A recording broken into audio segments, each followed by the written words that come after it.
بسم اللہ الرحمن الرحیم۔ اللہ کے نام سے شروع جو نہایت مہربان رحمت والا ہے۔ السلام علیکم ورحمۃ اللہ وبرکاتہ۔ آج کی ویڈیو میں آپ دوستوں کے سامنے دعوت اسلامی کی کتاب نام رکھنے کے احکام سے رسول اکرم صلی اللہ علیہ وآلہ وسلم کی ازواج مطہرات یعنی امہات المؤمنین کے نام اور معانی پیش کیے جا رہے ہیں۔ ویڈیو میں آگے بڑھنے سے پہلے نئے آنے والے دوستوں سے گزارش ہے کہ ہمارے چینل کو ضرور سبسکرائب کریں اور آنے والی ویڈیو سے باخبر رہنے کے لیے بیل آئیکن پریس کریں۔ شکریہ۔ اس ویڈیو کا پہلا نام ہے خدیجہ رضی اللہ تعالی عنہا۔ حضرت خدیجہ رضی اللہ تعالی عنہا رسول اکرم صلی اللہ علیہ وآلہ وسلم کی پہلی زوجہ محترمہ ہیں۔ کچھ لوگ ان کے نام کا تلفظ تے سے ختیجہ بولتے ہیں جو درست نہیں ہے۔ یہ لفظ خدیجہ ہے دال سے۔ خدیجہ رضی اللہ تعالی عنہا اس نام کا مطلب ہے وقت سے پہلے پیدا ہونے والی بچی۔ حضرت خدیجہ مکہ کی ایک امیر ترین اور انتہائی باعزت خاتون تھیں۔ رسول اکرم صلی اللہ علیہ وآلہ وسلم نے اپنی زندگی کا سب سے زیادہ حصہ حضرت خدیجہ کے ساتھ ہی گزارا۔ اگلا نام ہے سودا رضی اللہ تعالی عنہا۔ ان کے نام کا مطلب ہے سیاہ رنگت والی۔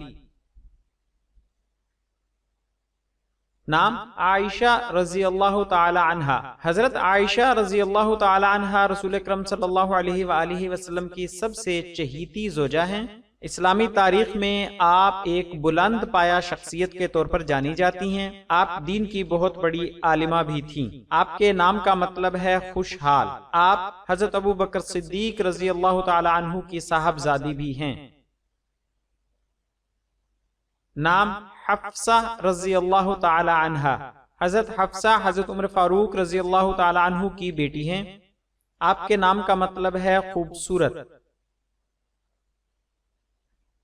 اگلا نام ہے ام سلمہ رضی اللہ تعالی عنہا۔ اس نام کا مطلب ہے اعتراف کرنے والی کی ماں۔ نام ام حبیبہ رضی اللہ تعالی عنہا۔ اس نام کا مطلب ہے محبوب ہستی کی ماں۔ اگلا نام ہے زینب رضی اللہ تعالی عنہا۔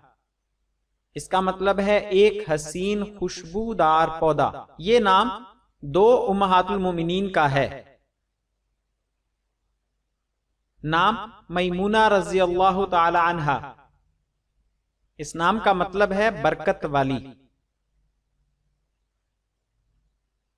نام جویریہ رضی اللہ تعالی عنہا۔ معنی چھوٹی لڑکی۔ کچھ لوگ اس کو جیم کے زبر کے ساتھ جویریہ بولتے ہیں جو درست نہیں۔ نام صفیہ رضی اللہ تعالی عنہا۔ اس کا تلفظ بھی کچھ لوگ صفیہ ادا کرتے ہیں، درست تلفظ ہے صفیہ رضی اللہ تعالی عنہا، مطلب چنی ہوئی۔